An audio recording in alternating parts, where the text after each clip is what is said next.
If you do acrylic paint pouring on plastic or glass Christmas ornaments, you may be using one of these methods. Well, they're messy and they waste a lot of paint.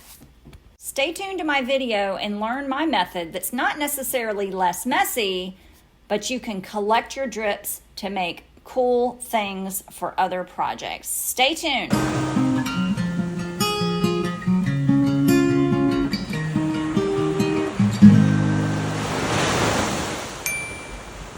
At Hobby Lobby or Michael's, and I have a way of I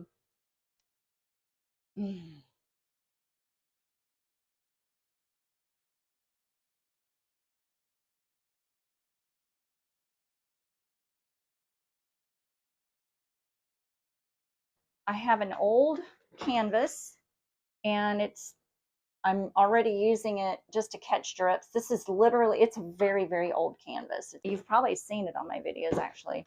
And I've taken off the corner supports here, and I have a piece of wood that fits perfectly the width of the, I'm not going to take the center out. But this piece of wood fits exactly inside.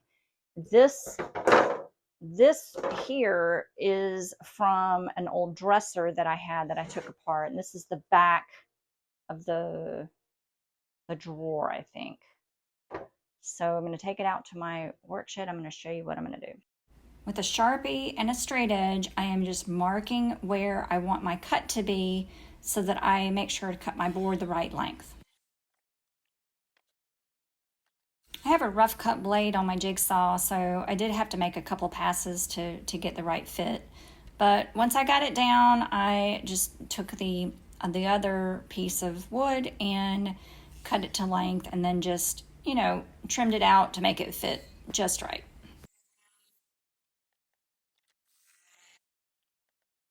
I always put my tools up when I'm done. I don't know about y'all, but that's what I do. Now I'm checking to make sure the pieces of wood fit nice and snug within the frame of my canvas, because the fit does need to be nice and tight so that they stay in there. These are not permanent. They are 100% removable, which is a good thing because you can take them out later and use them again. I have brad nails in my Bostik air nailer, and I'm going to be nailing into the back of the board into the canvas. These are fitting in there really tight, and what this is going to do is I'm going to be creating pedestals for my plastic Christmas balls that'll support, like, either in a group of 4 or 3, and I just have to make sure that I'm getting them grouped correctly. So had to adjust my air nailer a little bit, but I got the pressure just right.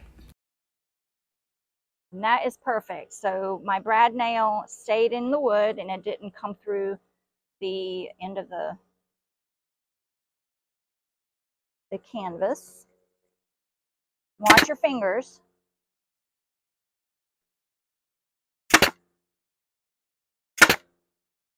And that's about an inch apart. I want to see if that's going to work. So I don't know if you can see, they came through the top of the canvas. I probably could have used inch. And look, that's perfect. So I can have them this way. I can have them this way. I can have them this way, any which way.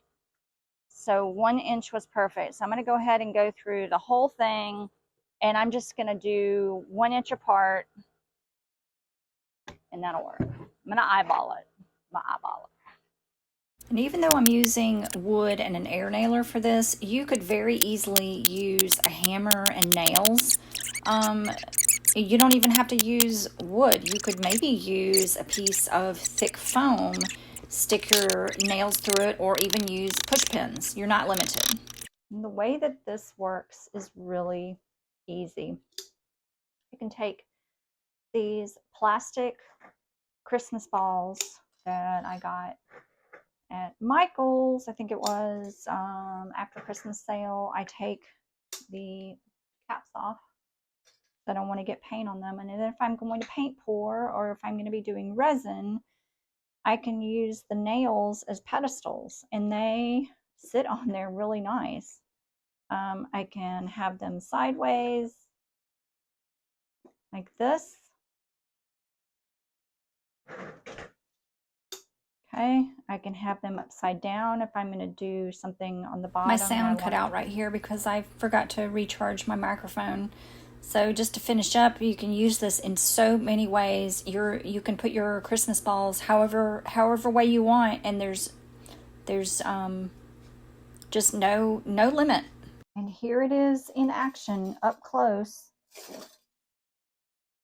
I did a little project yesterday, and I did a video. Stay tuned for the video where I made these. But this is what the balls look like when they're on the pedestal. And then when the paint is dry, there's no mark on the back. Your ornament is completely covered with paint. And the nice thing is I can use this for resin. The nails, they will stick a little bit to the resin, but not so much where you can't get them off. So the paint does not stick.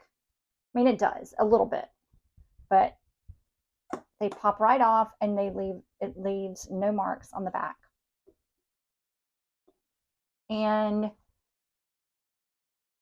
the nice thing about this is that once I'm done with this canvas and I have it covered with drips the way that I want, I can take the wood piece off the back. The nails will, slide through the canvas, and then I can use the nails again for another project. You could even lay a piece of paper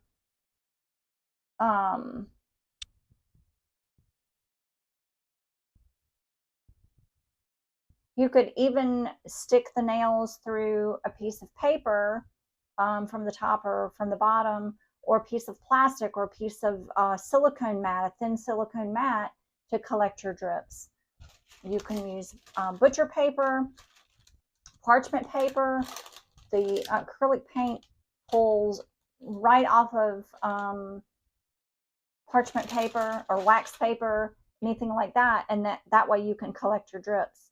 And two, I have pulled drips off of my canvas before too to use, but hope you learned something new from this video and decide to give it a try. It works really, really well, and it's a lot of fun. I mean, there's no mark at all on these, completely covered with paint. So, and it's kind of cool from the side. Anyway, hope you learned something new and decide to give it a try. Just a different method, an alternative to using popsicle sticks and foam and creating a great big mess. There's hardly any mess, and what's there is kind of cool, and I'm going to make something neat with it. So here it is in action. This is a group of Christmas ornaments that I made last night. You can see they're nicely supported by the nails.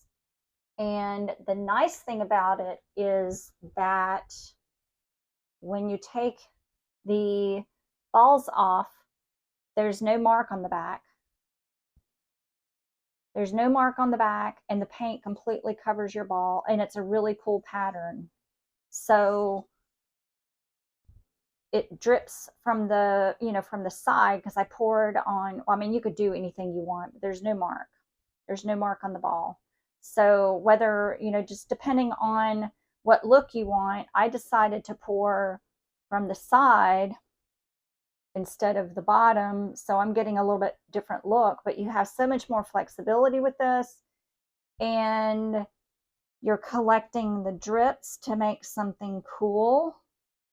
You could put a piece, you don't have to use a canvas. I'm just making a drip painting for someone, my daughter. And you don't have to use a canvas. You can use a piece of parchment paper to collect the drips and use them later. Wax paper, butcher paper, a silicone mat, a thin silicone mat, anything. And once I'm done with this canvas, I can take the boards out and use them for something else, make another painting. So hope you learned something new, and maybe give this alternative a try. It really works for me, and I hope it works for you too. Thanks again, and happy crafting. Bye, guys. That's a cool one right there. Look at that. Fun, fun.